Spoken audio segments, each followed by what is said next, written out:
Happy Wednesday, GCPC. We are now in the month of June. Not quite sure how that happened, but we are here nonetheless.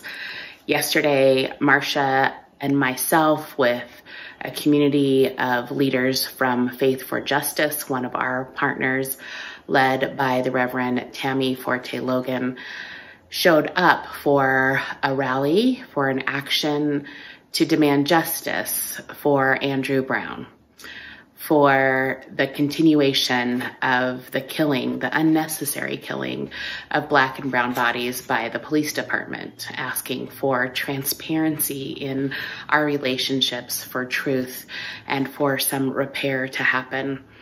Also recognizing that all of those things need to be asked of us in the community for us to be transparent and to be a part of the solution. I was very thankful for the ways Faith for Justice is acting on our behalf, that is showing what Christ's revolutionary love looks like in the middle of our city.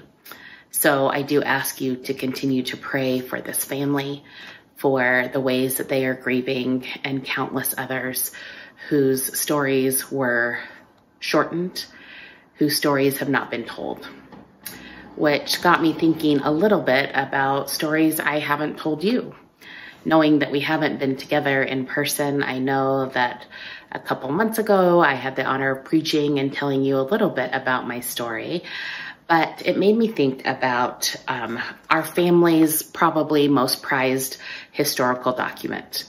When you are the child of an immigrant and the child of a family with Native Indigenous roots and Spanish Basque roots, finding documents and things that represent your history are not readily available. So when I was younger, this document that always came out was laminated and duct taped for binding, and we had one copy.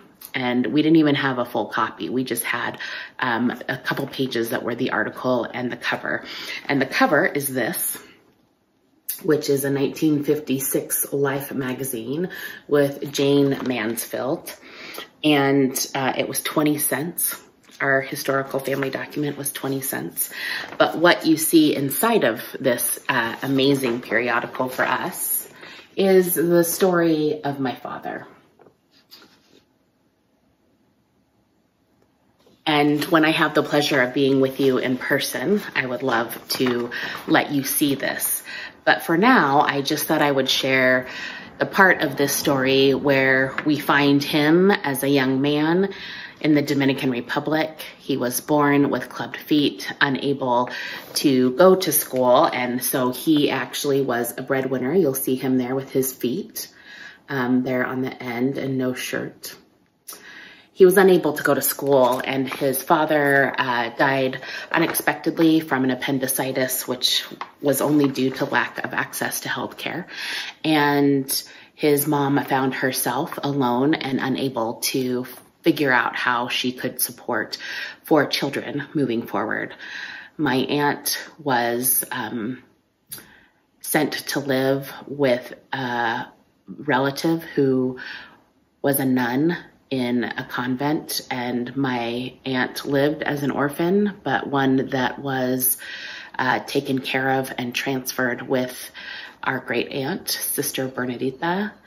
And my dad was finding ways to make money. He was adorable. He's still pretty adorable. And he would dance for tourists when they came to port or sell bananas. And that was his way of providing for the family, and his other brothers went to school.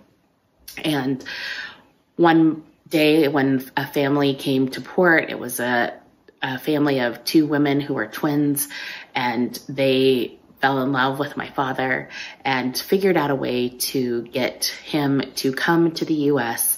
to get his feet fixed through the Shriners Hospital in Utah. It's a very, very long story, a much longer story. But what ended up happening in the process of this is that his mother asked if he could have a better life in the U.S. And immediately they said, well, sure, he's adorable, we could get him adopted, he could be provided for. And at that time, his mother didn't really see another way and thought that that would be the best thing for her to do. And so she let him go. They had a party and a celebration for him, and he made the trip to the United States, to a new family, to a new area, to new weather. He was freezing in Utah in the winter, and he got his feet fixed, which was part of the beginning of my story, in that my dad was given this opportunity to be here in this country, to then later on meet my mother.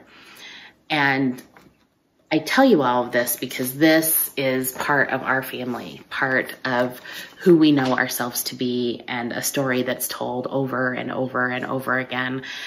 And I imagine you all have stories that are told over and over again.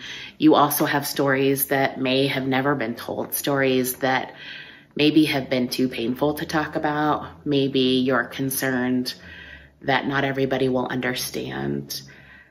But yesterday, I recognized that we need to keep telling our stories. We need to keep showing up and passing on these stories of strength, of resilience, of hardship, of pain, of unjust practices, so that our children and our children's children can learn from them, can celebrate them, can do better by them. And part of us doing better by our children and our community is to keep lifting up the stories, for us to keep talking about our histories. Friends, we are all in this country, a country where my father dreamt of being more free. He felt very loyal and continues to feel very loyal to this country.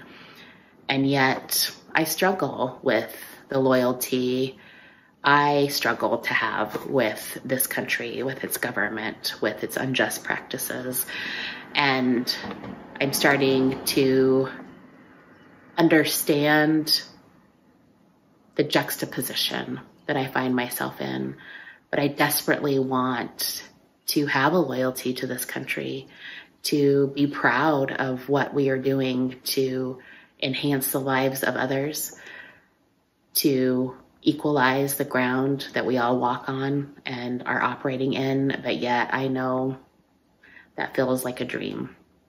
So I ask you to tell your stories, to think about the ways the stories have shaped you, and for you to sit within yourself and figure out what it means to move from those stories to action, what it is we can do as a community, as partners and family of GCPC, to listen to those stories, to be informed, and to act together. So today, I ask you to pray for the family of Andrew Brown, for the many people whose stories we have not heard or were cut short, and for the ways that we can all be a part of making sure that story doesn't continue for other Black and brown bodies, for our children and our children's children. Peace be with you, and we'll see you soon.